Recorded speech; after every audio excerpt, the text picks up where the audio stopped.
Vou mergulhar com você em um dos princípios fundamentais da física, uma verdadeira incógnita que permeia nossa existência diária e desempenha um papel crucial no destino do universo. Estou me referindo à segunda lei da termodinâmica. Essa lei não apenas influencia aspectos cotidianos, mas também determina o curso do universo. Compreender profundamente essa lei e o conceito associado de entropia é essencial para decifrar o mundo em que vivemos. Bom, a entropia frequentemente está envolta em confusão. É uma peça-chave desse quebra-cabeça. Muitos a definem como uma medida de desordem, mas isso é apenas o começo. Hoje desvendaremos de uma vez por todas esse mistério. O que é realmente a entropia, porque ela sempre cresce, e de onde vem essa lei. Então eu espero que vocês abandonem qualquer confusão anterior enquanto exploramos essas questões. Então prepare-se para entender finalmente essa complexa noção. Você está pronto para essa jornada? Olá, sejam bem-vindos ao Matematizei. Hoje vamos falar sobre caos e desordem,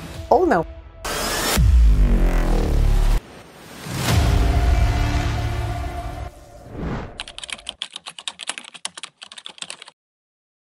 A entropia está presente em todos os cantos. Aqui, ali e outros lugares. Nós a encontramos na mistura de gases, na transferência de energia, no processo de envelhecimento, nos buracos negros e até na evolução do cosmos. Compreender o funcionamento do mundo torna-se impossível sem uma compreensão sólida e profunda da entropia. Então eu espero que ao final desse vídeo você entenda de uma vez por todas que esse conceito simplista de entropia, de que é tudo desordem e caos, não é verdadeiro. Hoje vamos entender detalhadamente por que essa lei essencial, a segunda lei da termodinâmica, é frequentemente mal compreendida. Essa lei entre todas é única, pois não exige um conhecimento aprofundado de física, baseando-se exclusivamente no senso comum. É acessível então a todos. Vejamos então um exemplo muito ilustrativo sobre o qual eu quero que você pense. Um gás em uma caixa com um separador no meio. O que acontece se eu remover o separador? Bem, eu espero que todos vocês saibam a resposta. Então a resposta é: o gás se expande e ocupa a caixa inteira. Mas afinal, por que estou fazendo essa pergunta? Ela é muito interessante porque a situação do gás comprimido em um lado e do gás expandido por toda a caixa tem a mesma energia. De outra maneira, porque um gás que está expandido em toda a caixa nunca vemos ser comprimido de forma espontânea. Por que esse fenômeno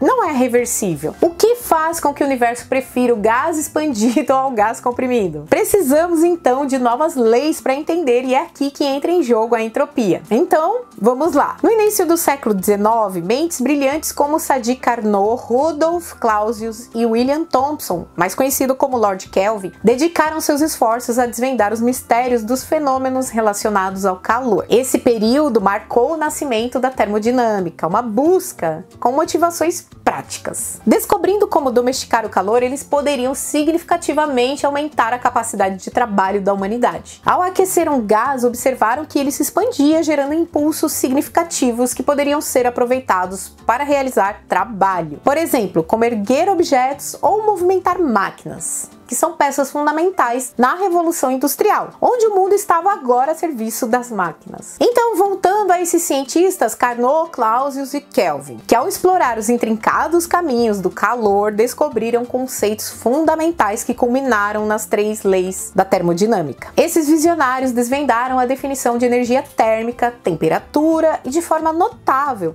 estabeleceram a rainha da física, a lei da conservação de energia. Mas surgiram fenômenos intrigantes que, mesmo respeitando as leis da termodinâmica, não encontravam explicação. Por exemplo, testemunhamos o gelo derretendo, mas não como ele se forma. O café se misturando ao leite, mas não o processo inverso. Algo quebrando, mas não podendo ser desfeito. Bom, o caso do gelo é particularmente ilustrativo. Se colocarmos um cubo de gelo em um copo, notamos que ao longo do tempo ele derrete. Contudo, nunca observamos num copo de água o gelo se formar espontaneamente. Essa peculiaridade é enigmática, pois ambos os estados possuem a mesma energia. Mas a transformação não é reversível. Formar gelo espontaneamente não é uma possibilidade. Então, diante dessas lacunas, Clausius foi o pioneiro a propor a segunda lei da termodinâmica para explicar. É impossível que uma máquina autônoma, sem a intervenção de algum agente externo, transfira calor de um corpo para outro mais quente. A resposta então já está clara: uma parte da água não pode transferir calor para outra e transformá-la em gelo. A energia não flui nesse sentido, conforme a segunda lei da termodinâmica. Bom, aqui entra o conceito de entropia, uma medida precisa da relação entre energia térmica e temperatura. Ela quantifica a energia útil em um sistema para realizar trabalho e está diretamente relacionada à nova lei, pois a entropia, assim definida, sempre aumenta. Mas mesmo com esse entendimento parcial, a situação estava longe de ser resolvida. Primeiramente, envolvia uma magnitude peculiar, a entropia. Pressão, força e temperatura são grandezas compreensíveis. Mas o que seria a entropia? Ninguém tinha certeza. Em segundo lugar, a lei sugeria um aumento na entropia, mas à custa de quê? Entendemos que quando a temperatura aumenta, também aumenta o calor, que a energia cresce quando uma força é aplicada. Mas como a entropia aumentava e quem causava esse aumento? Era uma lei peculiar, distante das familiares leis de conservação, pois propunha que algo sempre aumentaria. A entropia surge da termodinâmica para explicar por que certos fenômenos, embora respeitem a conservação de energia, na realidade não se desdobram como esperado. Clausius e Thomson não tinham respostas para essas questões devido à sua visão microscópica da teoria do calor,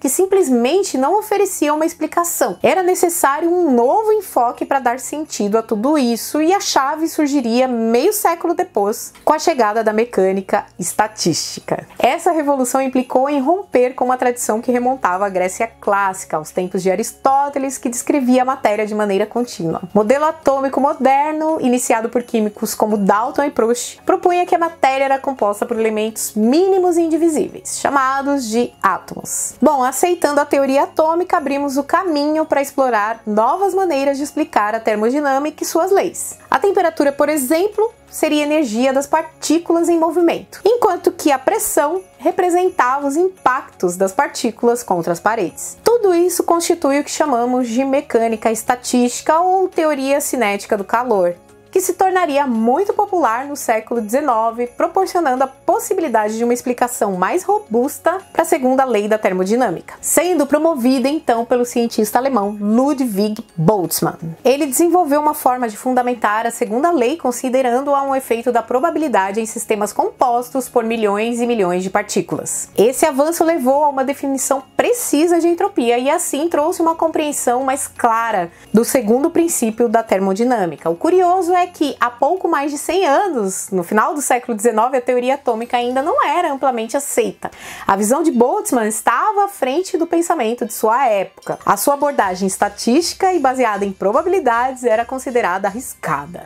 Muitos de seus contemporâneos na Universidade de Viena, como Ernst Mach e Wilhelm Ostwald, se opuseram vigorosamente a essas ideias. A ideia de que a estatística, que nem mesmo estava completamente compreendida na matemática, poderia ter um lugar na física. Bom, a visão de Boltzmann nunca foi aceita enquanto ele estava vivo. Infelizmente, em 1906, aos 62 anos, ele cometeu suicídio, sem testemunhar o impacto que suas ideias teriam na física. Mas, pouco antes da trágica morte de Boltzmann, um jovem de 25 anos na cidade suíça de Berna, chamado Albert Einstein, publicou um artigo intitulado, esse palavrão aqui em alemão que eu vou deixar para vocês lerem. Eu não me atrevo a falar. Bom, esse artigo foi fundamental, representando um ponto de virada nas regras do jogo. Einstein, ao observar o movimento browniano, interpretou-o como uma manifestação direta da ação dos átomos. Essa foi a primeira vez que os átomos saíram do domínio teórico e alcançaram a esfera do experimental. A velha teoria aristotélica sobre a natureza da matéria estava prestes a ser deixada para trás, cedendo lugar à teoria cinética dos gases e à mecânica estatística. As ideias inovadoras começaram a se espalhar entre os pensadores mais brilhantes, sinalizando uma iminente revolução na termodinâmica. Bom, finalmente todos os elementos estavam alinhados para revelar que na entropia e na segunda lei da termodinâmica não havia nada mágico ou físico. Tudo se desenrolava nos princípios da probabilidade. Era como se estivéssemos prestes a jogar dados. Mas Vamos desvendar esse enigma passo a passo para não perder nenhum detalhe. Começamos então com um caso simples. Se eu tenho um dado, em qual número você apostaria? Se eu jogar o dado e não for um dado viciado, todas as faces são igualmente prováveis. Então, cada um sairá 1/6 de vezes. Probabilisticamente, definimos agora como caso favorável entre o total de casos. A probabilidade de obter 1, 2, 3, 4, 5 ou 6 é a mesma. 1 entre 6. Então, em princípio, não parece haver uma vantagem. Ou seja, você pode apostar em qualquer um dos números. Então, vamos complicar um pouco. Jogamos 2 dados e apostamos sobre um número. Os resultados passarão de 1 mais 1 igual a 2 até 6 mais 6 igual a 12. Em qual devemos apostar agora? Parece razoável também que todos os números em cada dado têm a mesma probabilidade de sair. O que é verdade, mas nós estamos usando a soma, o que traz uma mudança significativa. A cada jogada é igualmente provável, mas não a soma. As somas só podem ser obtidas de algumas maneiras específicas. Por exemplo, a soma 2 só pode se conseguir de uma maneira, somando 1 mais 1. A soma 3 podemos conseguir de duas maneiras, 1 mais 2 ou 2 mais 1. A soma 4 podemos conseguir de 3 maneiras, 3 mais 1, 1 mais 3 ou 2 mais 2. E assim por diante. Então observe atentamente todas as combinações possíveis e responda: qual é a soma mais provável? Existe um vencedor e é aquele que consegue a soma de mais maneiras diferentes. E no caso é a soma 7. Não existe nada mágico, porque existem mais configurações na soma 7 do que na 2, o que a torna mais provável. É só probabilidade combinatória. Agora chamaremos o fator geral da soma 7 de estado inespecífico e os casos particulares de estado específico. Então podemos dizer que 7 sai mais porque é o estado inespecífico que tem mais configurações que estados específicos. Agora não vamos mais jogar 2 dados, agora jogaremos 3. Vamos anotar as somas deles e veremos novamente algo semelhante. Existe um estado que tem mais configurações, ou seja, estados inespecíficos. E isso pode ser repetido com 4, 5, 6... 100 dados. E aumentando a quantidade de dados, vemos algo interessante. Essa distribuição vai ficando cada vez mais fina. E há cada vez mais diferença entre um evento possível, evento improvável e mais provável. Agora imagine com 1 milhão, com 1 trilhão... e por aí vai. O conceito fundamental da entropia não é uma força ou lei física, é apenas combinatória e probabilidade. Agora, o que a entropia de dados terão a ver com fenômenos físicos como o cubo de gelo ou a caixa de gás? Então vamos voltar àquele sistema inicial, a caixa com gás. Temos o gás na metade esquerda da caixa, mas de repente removemos o separador e o que vai acontecer? Nós sabemos a resposta. As partículas têm liberdade de movimento em toda a caixa. E se deixarmos o gás passar, por um tempo vai ocupar todo esse espaço. Cada partícula do gás pode estar no lado direito ou no lado esquerdo da caixa com igual probabilidade. Bom, essa é uma questão de combinatória, como os dados. Imagine um gás com 4 átomos e vamos pintar esses átomos com cores diferentes: vermelho, azul, amarelo e verde. Se nós colocamos em uma caixa e deixamos mover-se livremente dentro dela, onde você acha que eles estarão? Para a direita, para a esquerda ou distribuídos pela caixa? Vejamos o que diz a probabilidade de quantas formas podemos colocar todas as partículas no lado esquerdo, por exemplo. Apenas uma. E do lado direito, também uma. E 3 à esquerda e 1 à direita. Haverá 4 maneiras, porque nós temos 4 cores. E de 2 em 2, nesse caso, há 6 maneiras. Não sabemos em que estado estarão até que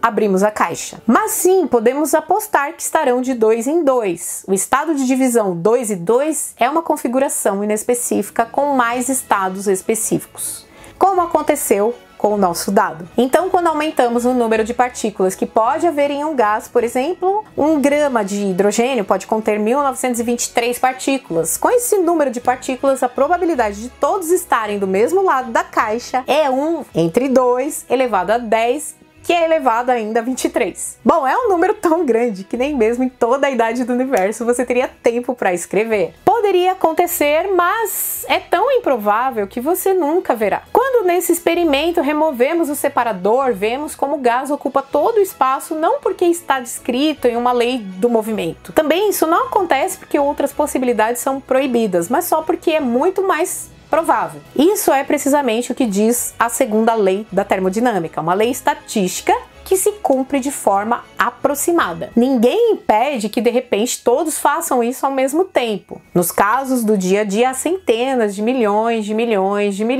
de partículas e nunca você vai ver ou ser capaz de presenciar o fracasso dela. Então já podemos chegar à definição moderna de entropia. A entropia é uma magnitude que mede o número de microestados equivalentes para o mesmo macroestado de um sistema ou estados específicos para um estado inespecífico. E que a segunda lei diz algo como um sistema evolui para sua configuração mais provável, que ocorre com mais microestados e coincide com aquele que possui maior entropia. Então, não tivemos que inventar nenhuma força.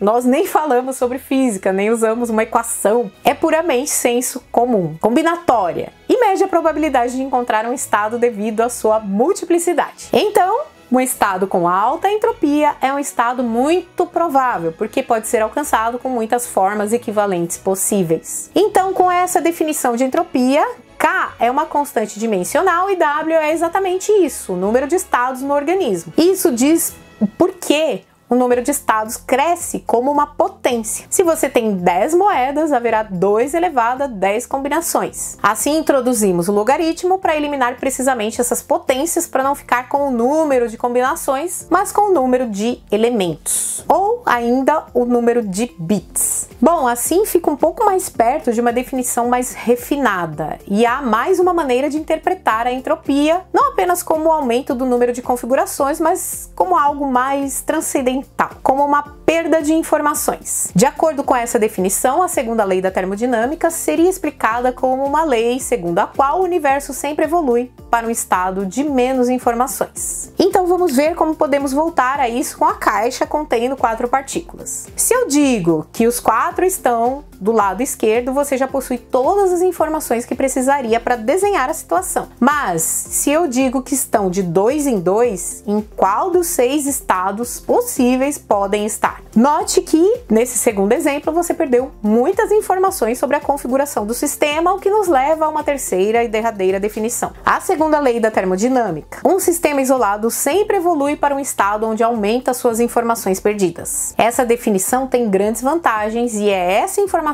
contendo o que acontece com o caos ou desordem que é algo subjetivo se pudesse ser medido. A teoria da informação, feita por Claude Shannon, gira em torno do conceito de entropia. Dessa forma, o universo como um todo sempre evolui para um estado de destruição de informações. Então, hoje, na física do século XXI, há uma mudança de paradigma. A ciência alcança a informação e os bits. E essa informação é o elemento básico que constitui nosso universo. A entropia também pode ser interpretada como uma medida de informação perdida por evolução de um sistema. Entropia e a segunda lei da termodinâmica não tem nada de misteriosos. Eles não deixam de ser uma lei, um sistema composto de muitas partes, um elemento de aleatoriedade. No final, o mais provável é o que você obtém observando. É muito provável então que aconteça a mesma coisa com o gelo ou com o leite e café. Mas então, por que a definição de ordem e desordem não funcionam? Por um lado, porque nem sempre é assim. Então começamos com uma definição. A segunda lei como desordem e ordem. Um sistema isolado evolui para um estado de desordem maior. Passamos para uma definição de improvável provável. Todo sistema isolado evolui para um estado mais provável. E terminamos com uma definição mais sutil. Cada sistema isolado evolui para um estado de maior informação perdida. Bom, a segunda lei da termodinâmica é uma lei de bom senso que explica o funcionamento de sistemas no universo com muitos elementos. Agora eu espero que você tenha entendido de uma vez por todas do que se trata a entropia e a segunda lei da termodinâmica. Se você chegou até aqui, se inscreve no canal, deixa o like que é super importante, compartilhem nas redes sociais de vocês, não deixem de comentar o que vocês acharam do vídeo, né? Na tela final vou deixar um outro vídeo para vocês complementarem as informações. Gente, Feliz Natal, um beijo no coração de vocês e até uma próxima!